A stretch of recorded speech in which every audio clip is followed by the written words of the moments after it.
嗨，大家听到吗？听到。我今天想对我一个朋友说对不起。我们是在高中的时候认识他，关系非常好，就是天天在玩，然后有什么事情都会跟他说，然后会做很多傻傻的事情。然后因为我选择来做我喜欢的工作和我喜欢的事情，我们这个关系就慢慢的变更远。我们就从天天聊天变成了每一周聊一次，变成每一个月聊一次，然后最后就感觉这个朋友就是失去一样。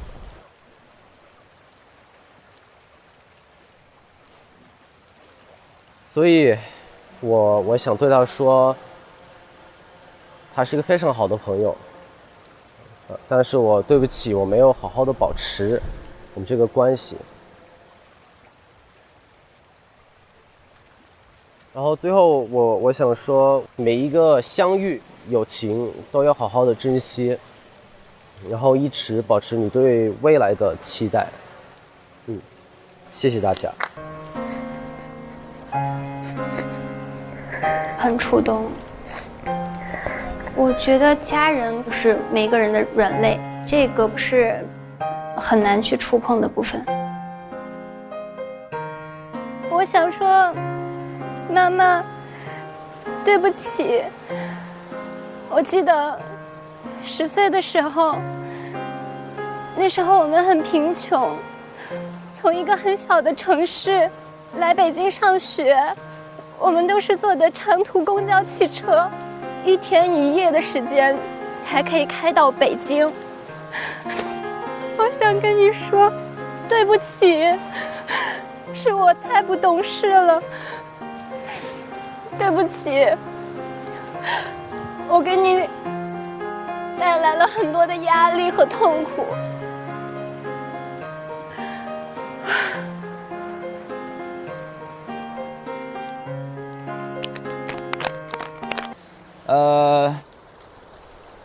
我想对这个行为艺术说一声 I'm sorry， 因为我觉得我没有什么可抱歉的，对事儿也是，对人也是，对我自己更是。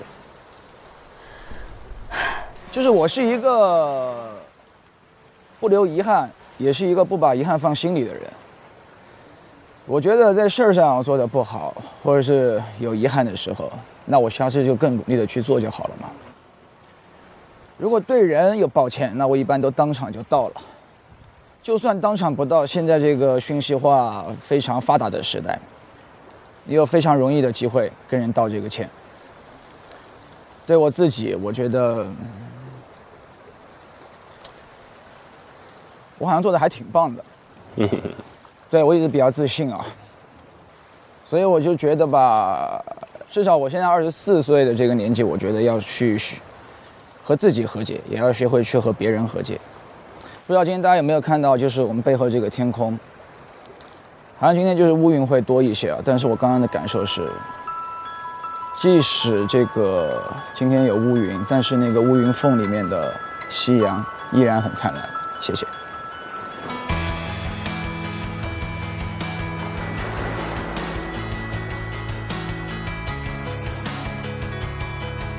我想要说对不起的人呢，就是我的爸妈。我先给你们打声招呼哈，就是到时候节目播的时候，你们看那一段不要回来跟我说，你们看了，不然我真的很尴尬。我可能从小就是很自卑。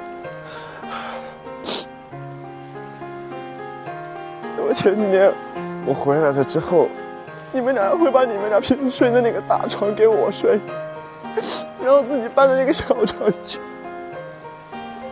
因为我们家可能房间不是特别大，那个小床我睡不下，还得押韵啊。怎么最话了呢。当然，现在我不会觉得，因为你的儿子，我现在也不是说特别有能力，但是我觉得至少能够给你们带来一些比较好的生活吧。我觉得你们以后也不会，过得那么难受，我也不会再像以前那样了。对，真的很对不起，真的很对不起。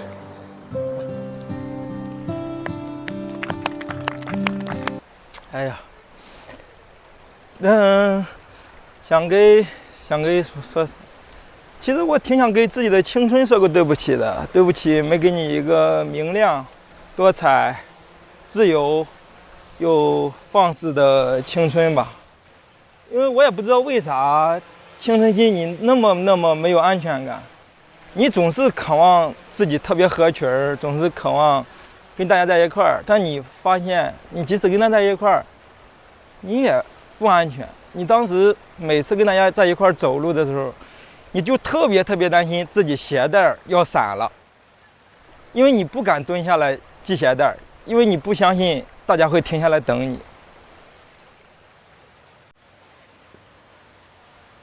我记得有一回你鞋带散了，然后你就不敢停下来，你就这么拖拉着鞋走，你也怕摔倒，你也怕大家不等你，你就这么拖着鞋走，而且更让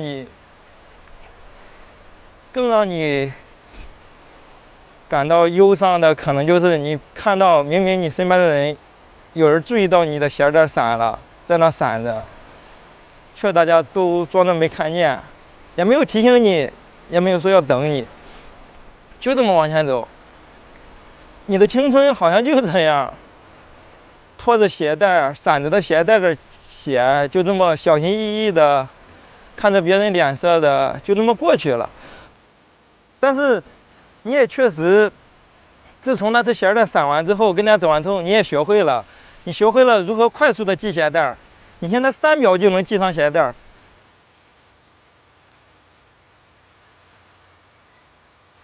然后你慢慢发现，好像自己好了，自己变得没那么小心翼翼了，自己也有点放肆了。因为你发现你身边有了一群愿意等你的人，可以手牵着手，大家一起系鞋带的人。所以说，青春的自己挺对不起你的。现在的你真的过得挺好的。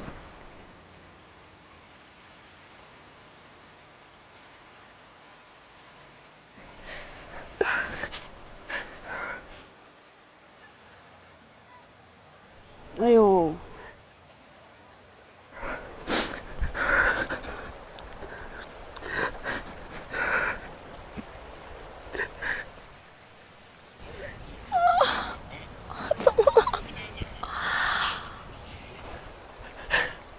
徐子，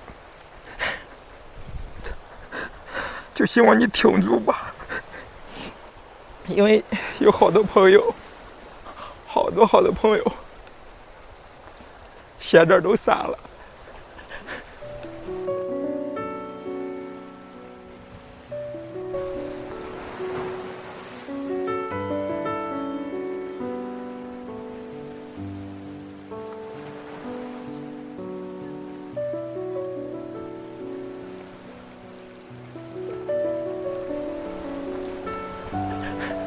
你要把他们都系上。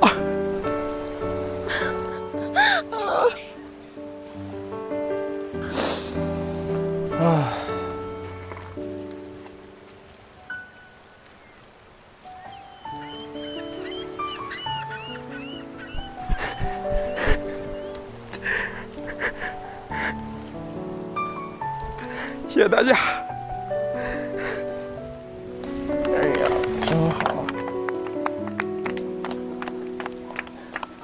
哎呀，来接你来了！哎呀，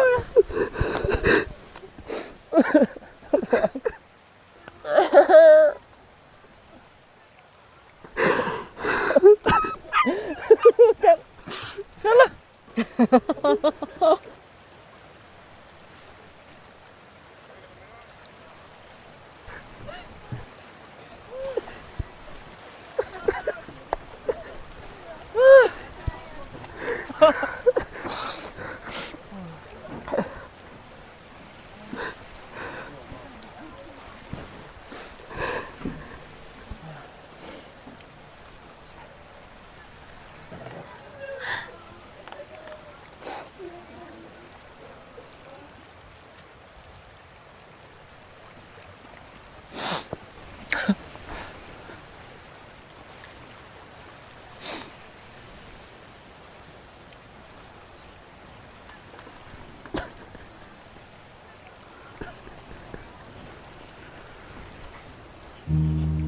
其实我前面还控制住了，然后后来我就又看了徐志胜一眼，我就不行了，因为可能我们都是有一些自己的梦想，我那刻对他非常共情，特别能够勾起我的心里的一些情绪，然后再加上徐志胜是一个平时非常大大咧咧、非常开朗，然后好玩的一个人，然后并且我还是他的挚友，所以那种感受我是非常心疼的。哎呀，你给我成一了，别一了。哎呀，我成一了。主要是你这前几天老跟着我一块儿一，老知道我有多一。哎呀。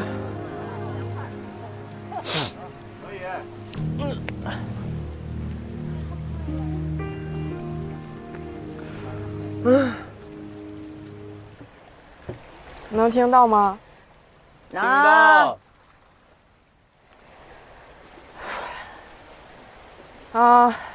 我这个人呢，是一个情绪非常非常不稳定的人。我是那种会因为一点点的事情，然后陷入巨大的悲伤、痛苦和自我否定中。所以大家在录《桃花坞》的时候，可能会经常看到我莫名其妙的不高兴、沮丧，一个人低着头在那里。因为其实我录《桃花坞》对我来说是一件非常紧张的事情。我每天其实都担忧我会不会说错话，然后我做事有没有做周全，然后650的活动有没有办得让大家喜欢，就导致我在桃花坞的时候其实情绪非常不稳定。但一个人的情绪不稳定，一定会影响到周围最亲近和最熟悉的、最信任的那些人。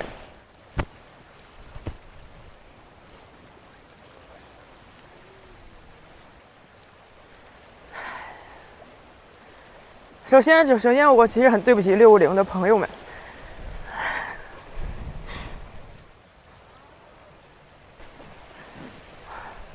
因为我这一季做了很多活动，然后我一旦遇到一点困难的时候，就会非常非常的沮丧，想要放弃。每一次都是他们3个，等一下啊。每一次都是他们3个帮我支撑过来的，尤其是每次我兴高采烈的提出一个想法，然后他们都一直很支持我，但我就特别容易中途放弃，其实也是一件很令人灰心的事情。他们也没有嫌弃我，尤其其实很对不起徐志胜，就是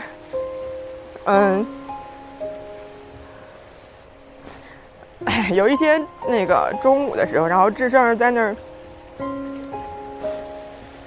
儿炖肉，他炖了很长时间，然后我们其实都去午睡了，就他一个人在那里等着。其实我那天情绪特别不好，然后他炖完之后第一个就给我吃，然后他问我怎么样，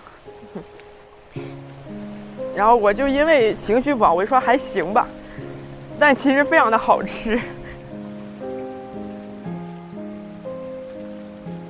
先给你来一块，给你挑个好肉，跟牛肉似的，这个肉稍微差点意思。可以了。可以了。香吗？还行。哎，那不成了。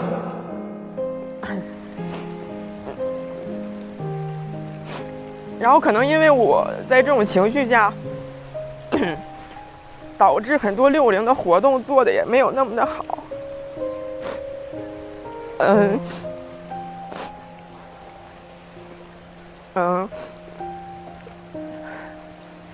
就是感觉很多650的活动耽误了大家很多的时间，其实也非常对不起大家。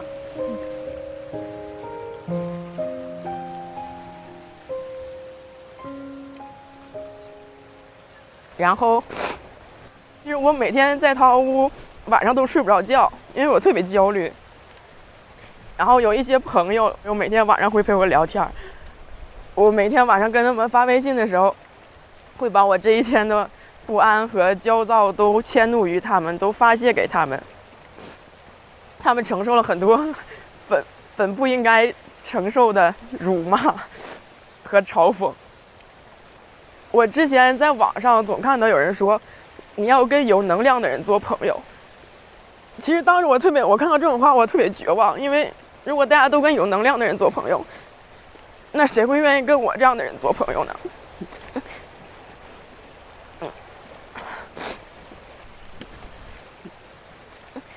但是我看到我的朋友们在我情绪不稳定的时候为我做的事情，我真的非常的感谢他们，因为他们从来没有想过放弃我，哪怕他们自己受到了伤害，仍然选择了拖住我。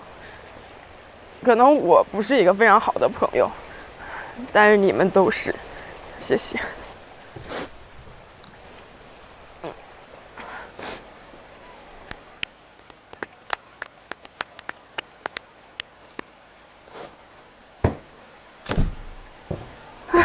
哭死！来吧，来吧，来吧，你最棒了。行吧，以后你看是说放弃还是说你给个手势？举左手是放弃。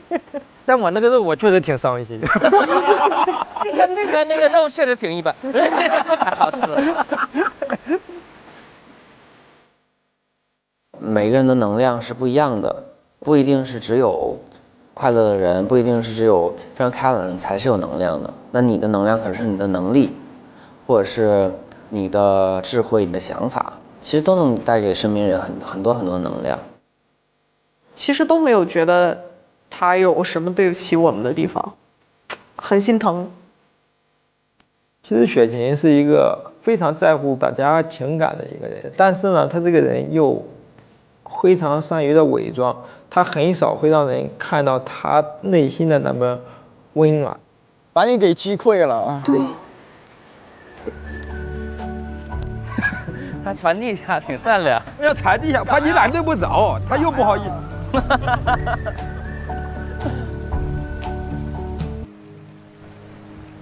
哎，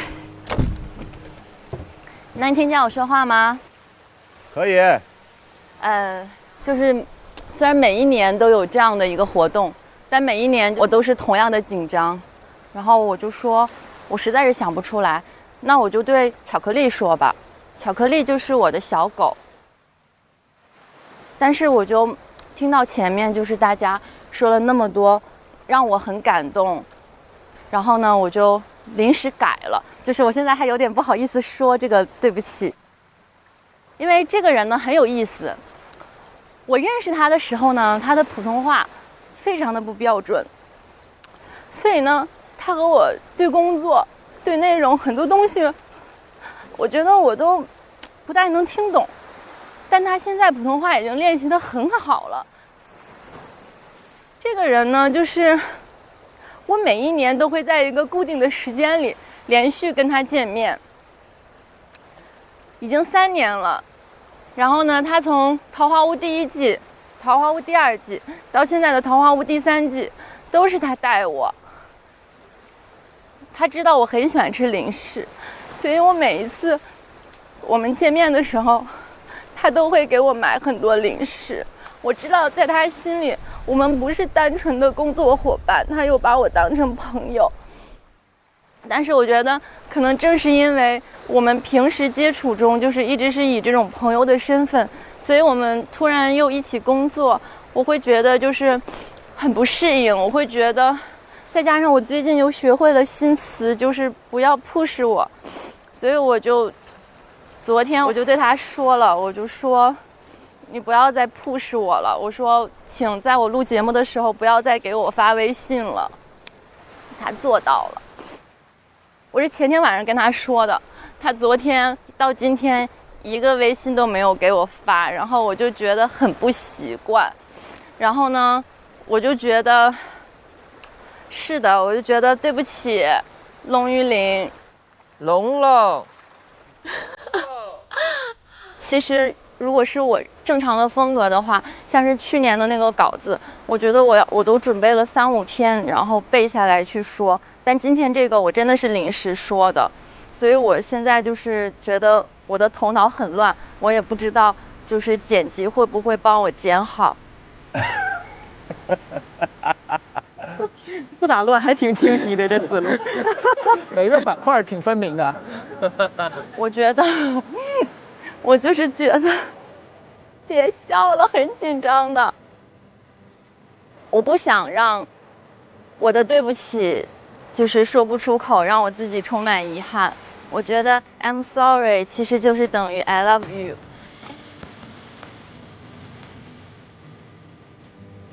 我很爱你，龙玉玲。然后，在我心里，你永远都是我的朋友，不仅是工作伙伴。明天还给你发微信。所以我愿意最先说出对不起。对不起，龙玉玲，谢谢。龙玉玲，真不错。真不错。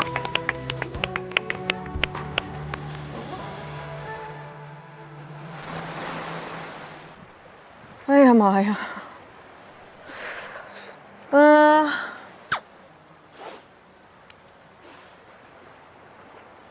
其实有几个人我挺对不起的。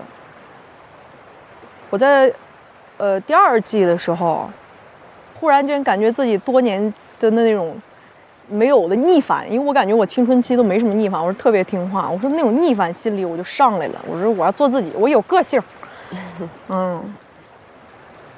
所以其实我感觉第一个对不起的人是丹姐，因为其实第1季的时候，因为我们住得很近，那时候跟丹姐很亲近。第2季的时候，我就总感觉自己，好像在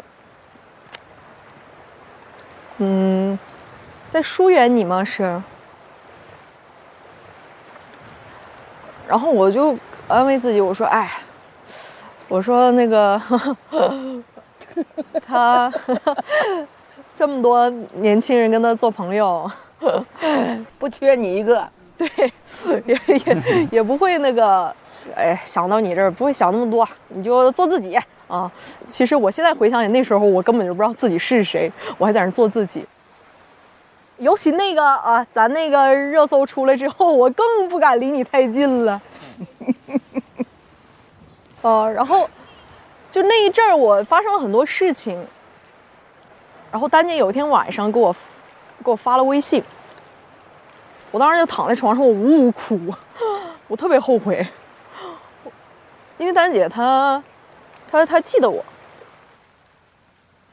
她在关注我。而且他还想着去安慰我，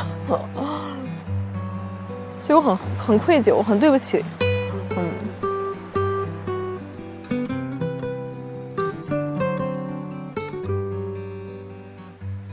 我从来没有在意过，我很了解这个孩子，我觉得，所以在他，我不知道，我想他可能会比较孤独的时候吧，我恰巧给他打了电话，发了微信。遇到坎儿的时候，遇到困难的时候，遇到焦虑的时候，我可以跟他们聊聊天儿。如果可以对他们有一些开解的话，我觉得我很乐意做这样的一个角色。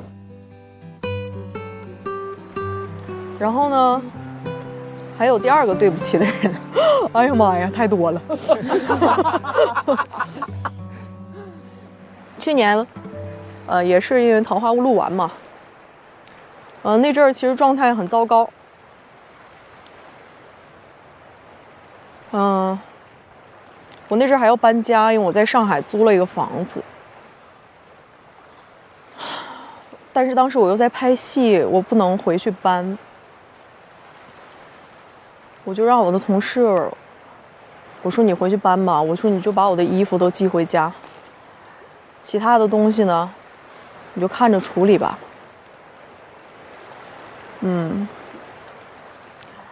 然后就发生了，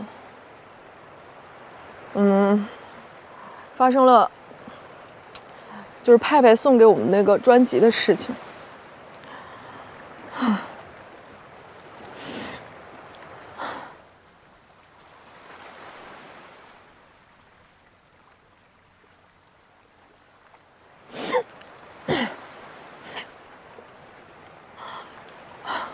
我其实特别纠结，要不要把这事说出来，因为我觉得自己很丢人。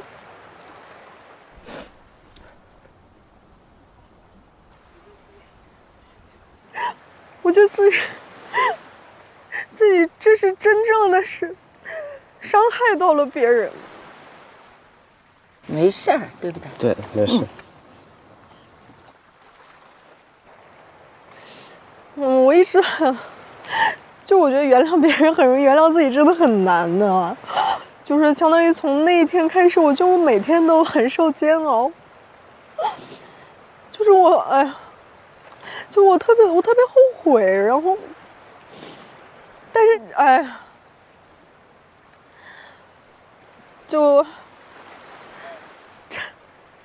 然后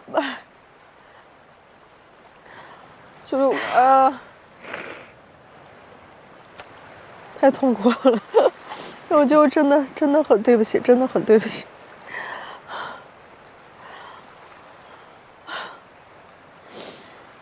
但是没事儿。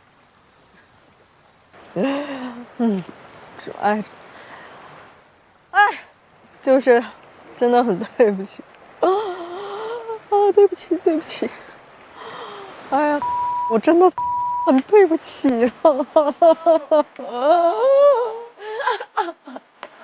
有。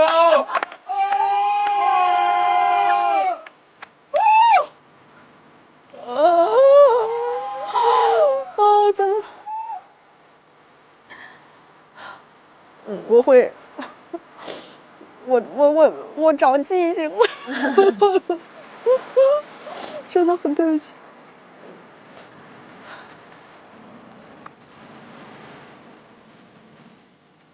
哎呀，然后，行了，就是今天因为主要说对不起，就自己从中收获的成长，我自己去品，就不过多分享。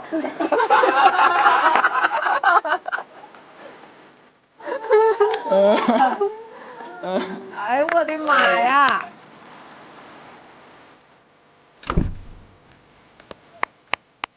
哎呦我的宝啊！你这玩意儿，你这咋的？你这是呀？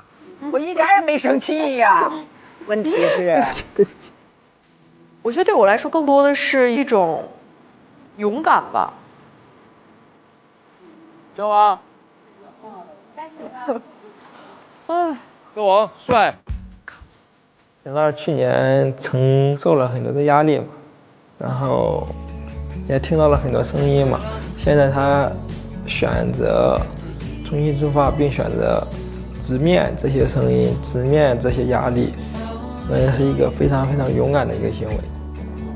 我觉得每个人都有犯错的时候，只要你的内心是善良的，或者你希望的结果是好的，你一定都可以慢慢修正的。我觉得她应该是一个非常快乐的女孩，但是我现在觉得她没有原来那么快乐，所以会挺心疼的。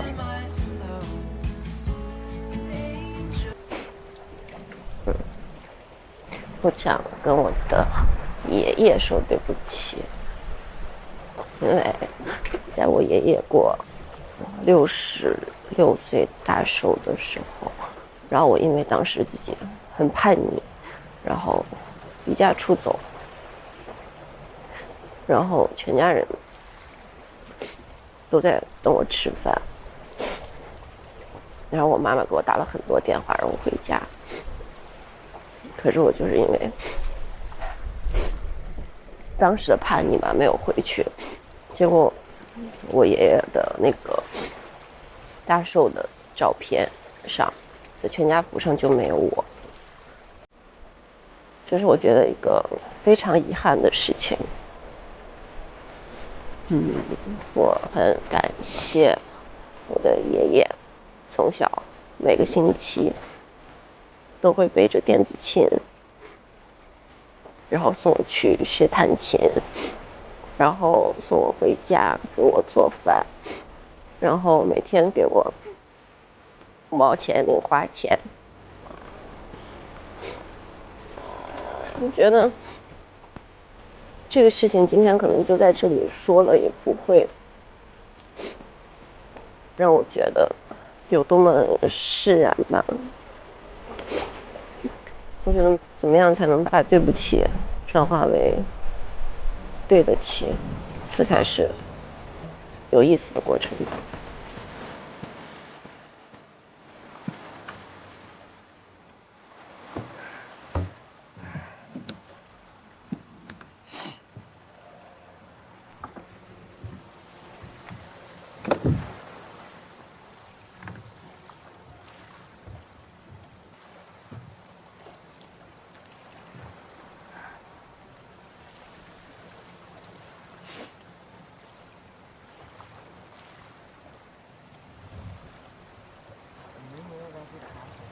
加油！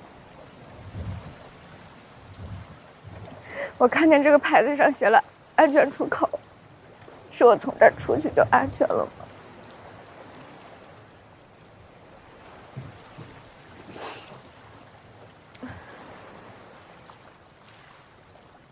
我本来今天想的是我什么都不说，就在这儿站上3分钟，然后跟大家说对不起，我没准备。但是后来我觉得，如果我真的这样说的话，我可能又会对自己很失望，我可能又会觉得，我怎么这么不勇敢？最近这段时间我的状态很不好，我也很不喜欢这个自己。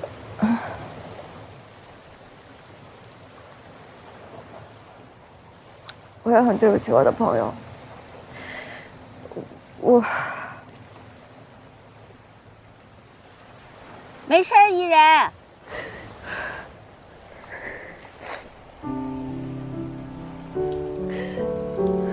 因为其实这几年来，我遇到不开心的事情，就是大部分时间都是在跟我朋友说，而且我7个多月没工作了，就对我的压力也是很大的。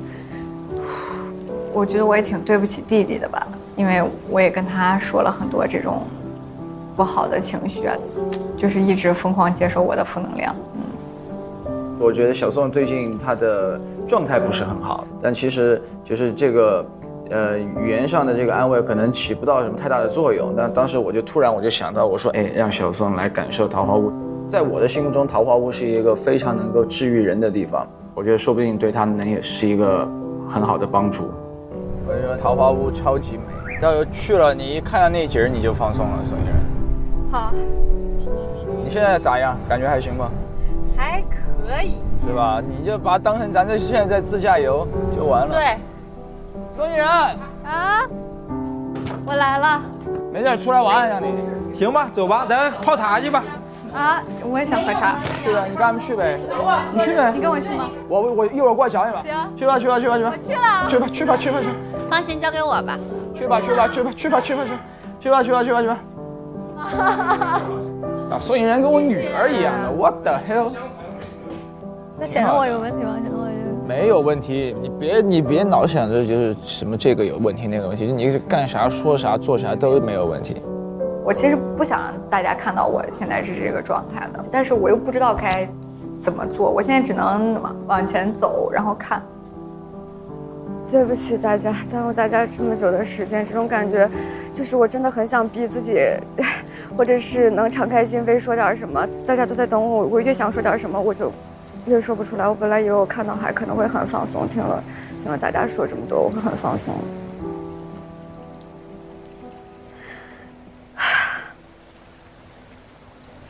对不起，就这样吧。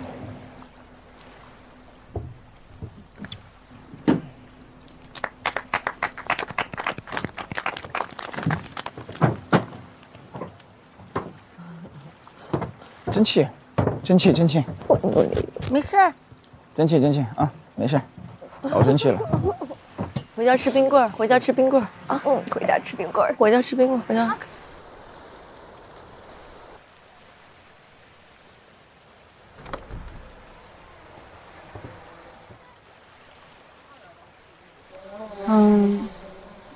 我想 sorry 的对象是一个女生。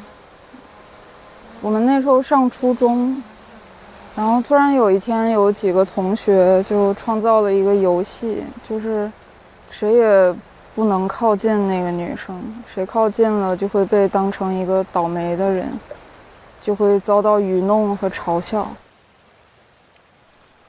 这个游戏一开始可能只是某种小恶作剧，但后来就蔓延到整个班级里，然后，大家好像都以某种方式参与进来，就大家都躲着他。比如我们课前会把书放在书桌的左上角，但是只有在他会经过的那个过道，书会摆得更靠里一点。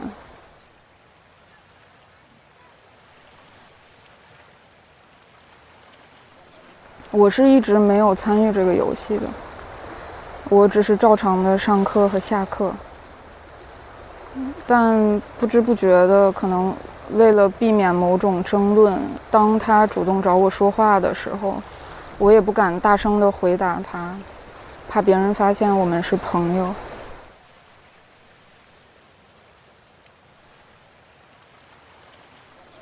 我回想起来，我发现我好像挺善于保持沉默的，保持中立。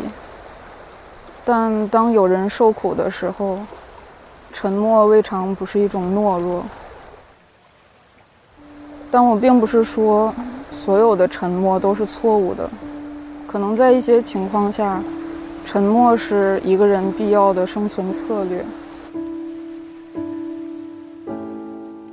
真正压在自己心里的事，回过头想，如果我当时更有力量一点，有没有可能阻止这种事情？或者我再有智慧一点，有没有可能能化解这件事情？人会随着长大，把自己的行为都合理化，就把自己的选择都当成是环境所迫，身不由己，就会变成一个越来越难 sorry 的人。我为这一切感到 sorry 吧。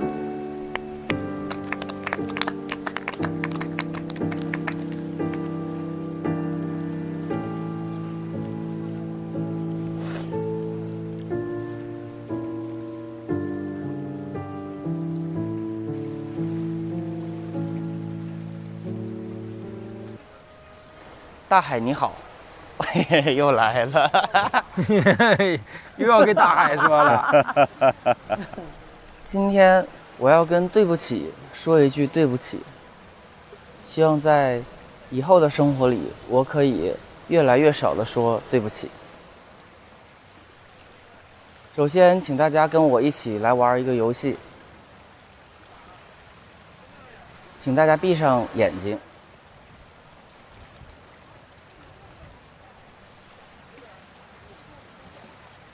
接下来，请大家在脑海中想象一种动物，但是注意，千万不要想象一头粉色的大象，千万不要想象一头粉色的大象。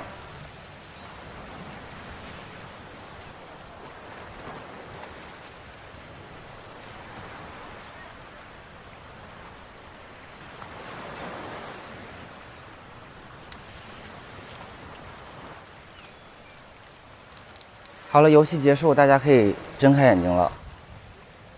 我想应该很多人跟我一样，还是想到了那头粉色的大象。其实很多事情不是我们努力就可以的，我们都难免有不能靠努力解决的问题。大家认识我应该都会觉得我是一个特别会说话的人，能言善道。但是我自己知道，在很多时候，表达对于我来说还是有点困难的。因为我有一个观点，就是我总会对于表达自己的真实情感感到羞愧，所以我总是羞于表达我的快乐，我的悲伤，羞于表达我的嫉妒，羞于表达我的关心，羞于表达我的喜欢。我记得以前我总是说我爸，因为我跟他住在2个地方，他住沈阳，我住北京。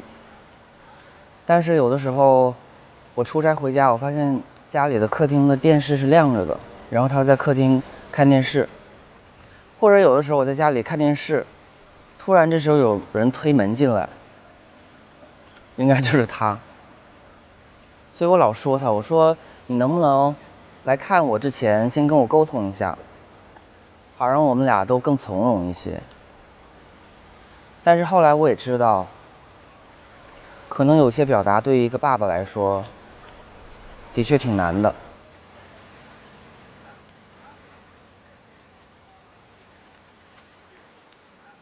我记得有一次军哥问我说，龙龙，在你的这么多歌之中，你自己最喜欢的是哪一首啊？我那个时候没有回答，但我现在想的话，应该是有一首歌叫做《古怪》的，因为这首歌我在写我自己。这首歌很矫情，很拧巴，很爱说反话，很难表达自己的真实情感。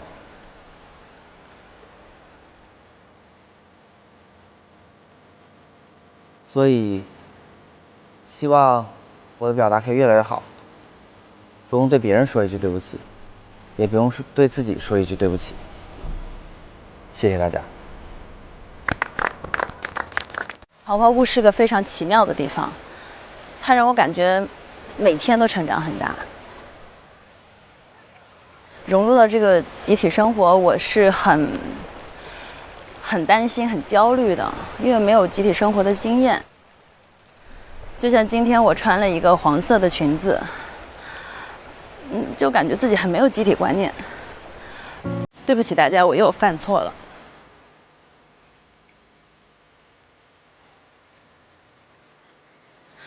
感谢你们弥补了我的缺失，让我看到了自己很多的不足。所以在这里，我想跟大家说一声对不起，谢谢你们的宽容大度、不计较。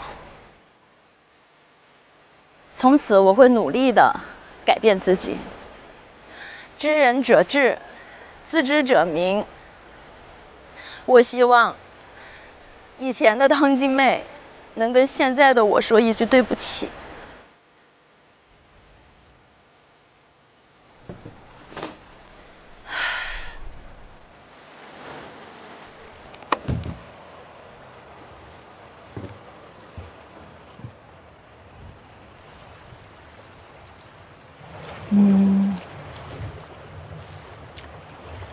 对不起。其实我没有准备好到底要说什么。说一句谢谢很简单，但是要说对不起，其实不是一件容易的事情。我不知道我要怎么去表达心里所想的东西，我所感受到的东西。我觉得跟人的相处很难，所以我更喜欢跟静物，植物啊、动物啊，因为他们会倾听我说的话。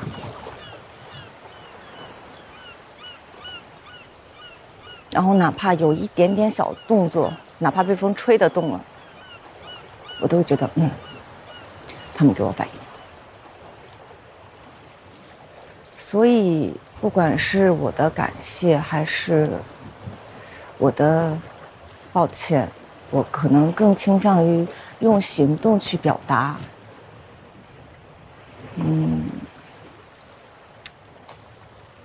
有些事情我觉得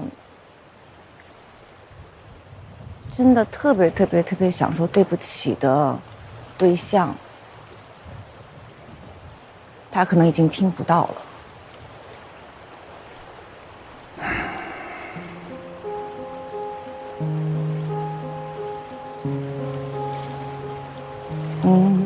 而这份抱歉，我希望可以一直留在我的心里。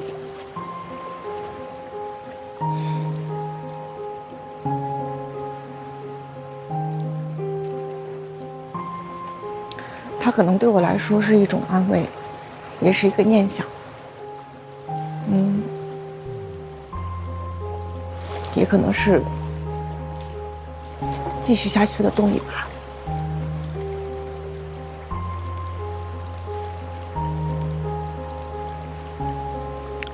可能真的把这个对不起说出来以后，可能这件事情就过去了。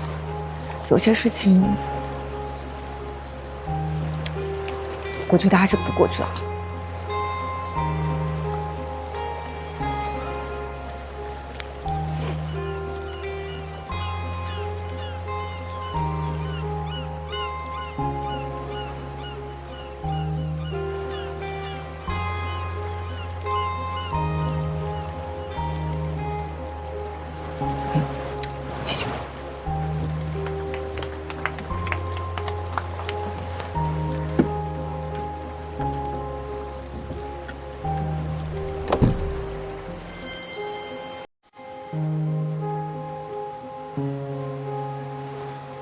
我希望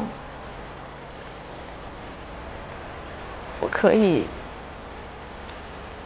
像今天一样吧，能够去表达自己的不安全感和焦虑、恐惧，不要再去一味的逞强，因为逞强不是真正的强大。我也非常的对不起我的室友，因为我不太习惯于交朋友。但是弟弟，包括军哥、孙莹莹还有现在宋妍，他们都给了我很大很大的安全感。有一次我们吃饭的时候，弟弟跟我说，他说老姜，你是我的家人，我不帮你，我帮谁？我当时特别的震撼。我觉得很久没有人跟我说过这句话，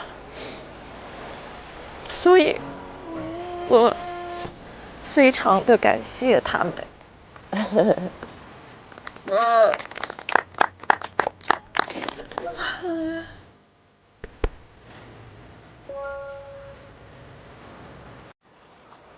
我不太喜欢这个 I'm sorry 的环节，搞得很难过。你看太阳都躲起来了。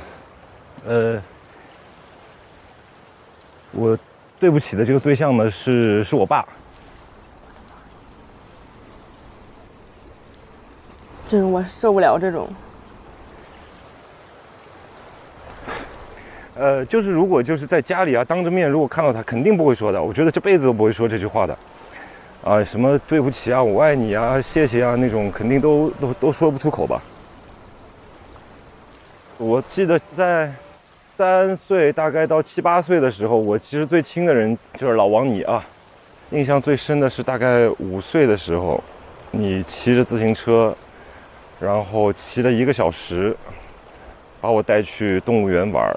然后那个时候石子路特别的颠，就颠了一路，我玩的特别开心。然后呢，你好像特别难受和辛苦的样子。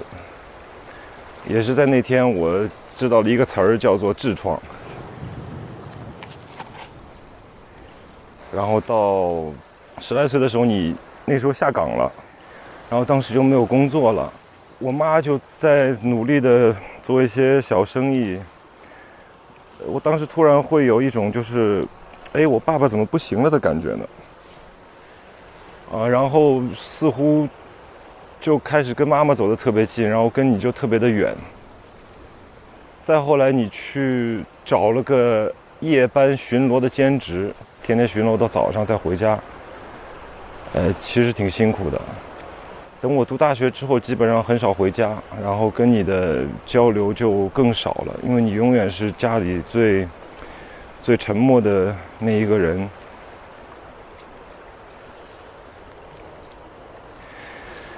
然后一直到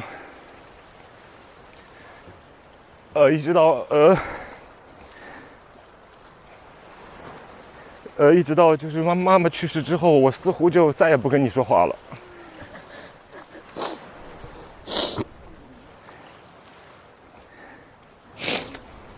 我觉得我们中间就是竖起了一道墙，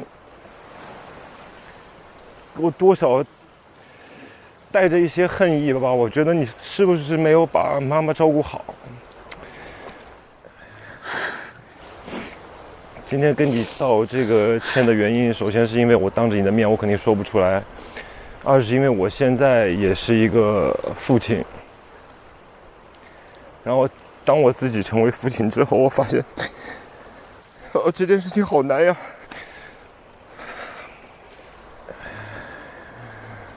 我记得李宗盛老师他有一句歌词说的是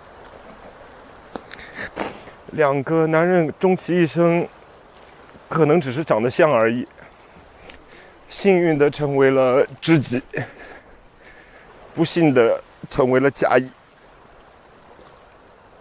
我不知道我们是知己还是甲乙，但是因为现在我能看着你越来越老了，身体也不好，越来越瘦了。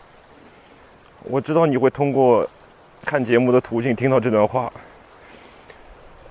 所以我想跟你说，爸爸，对不起，辛苦了，谢谢你。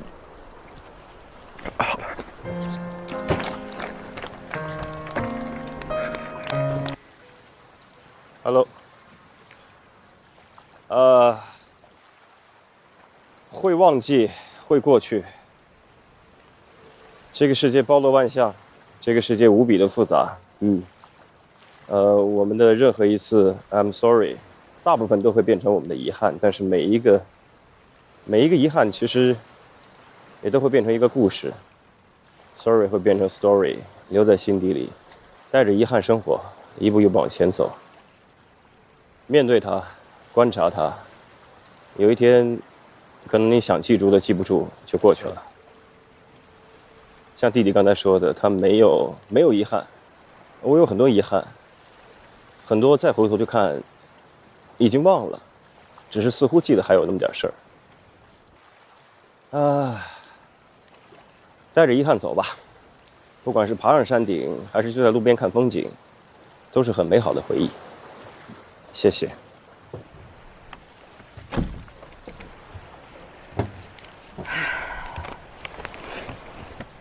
喂，听得见吗？听得见。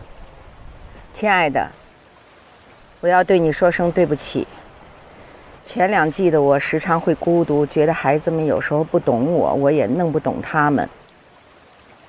这一季你来了，我为终于有了可以彼此理解和相互支撑的同伴而欣喜若狂，忘乎所以，忍不住在孩子们面前开你的玩笑，来炫耀我们之间没有距离的友谊，而忘了你是一个德高望重且极要面子的老艺术家。你可能心里很不舒服（括号），当然你也没少还嘴和抗议（括号完）。不过我还是要说声对不起，张国立，你是我见过的虽头发不再茂密，但为人厚道善良且最帅的老头，请接受我的歉意。从今天起，我绝不会对你开没轻没重的玩笑，我会天天夸你，因为在我心里真的喜欢你。宋丹丹。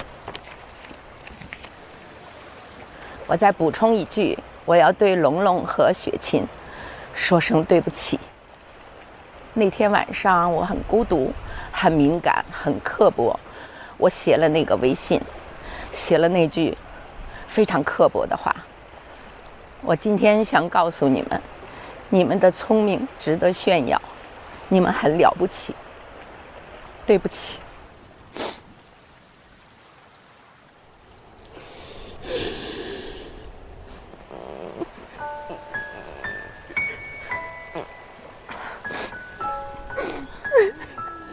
从去年开始，我一直觉得丹妈不喜欢我，我老觉得她对我就是有点隔阂吧，可能我做过很多事情，对她来说她也受到了伤害。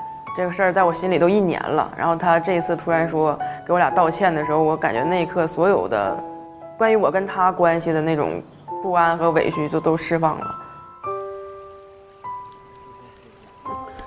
我都忘了你那微信是啥。不可能，那微信说太损了。我不记得了。我说炫耀聪明像炫耀财富一样让人看不起。那还行哎，不咋刻薄。还不刻薄，人家那么聪明，咋不许炫耀呢？说我们聪明了，这是。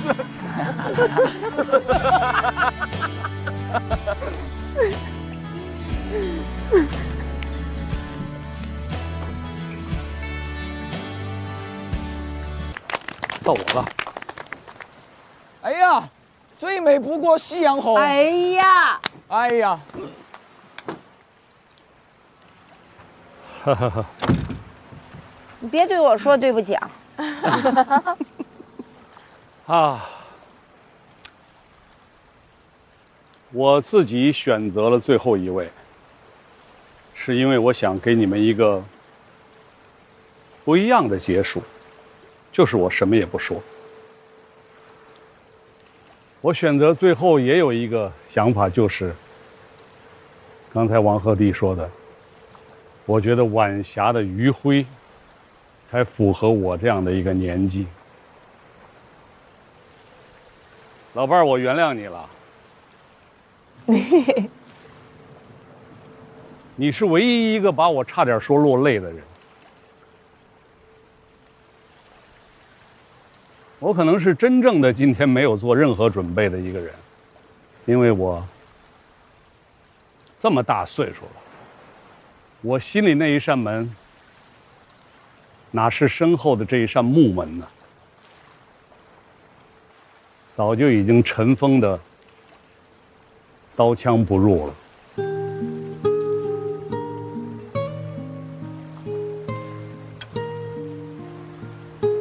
我68周岁了，这68年来，我就觉得挺棒。但今天被你们的真诚给打动了，我也想说，我是一个很努力的人。孩子们说的那些苦我都吃过，比你们还要苦。但我都挺过来了。到了今天这个时候，其实是我人生一个重大的一个转变的时候。我自己觉得自己还有特别多的能力、精力，但实际上，我的身体已经告诉我，你已经衰老。可是我还在给自己施压。还想把自己做得更好。我今天要对自己说对不起，从来没有让你懈怠过，从来没有让你去享受过。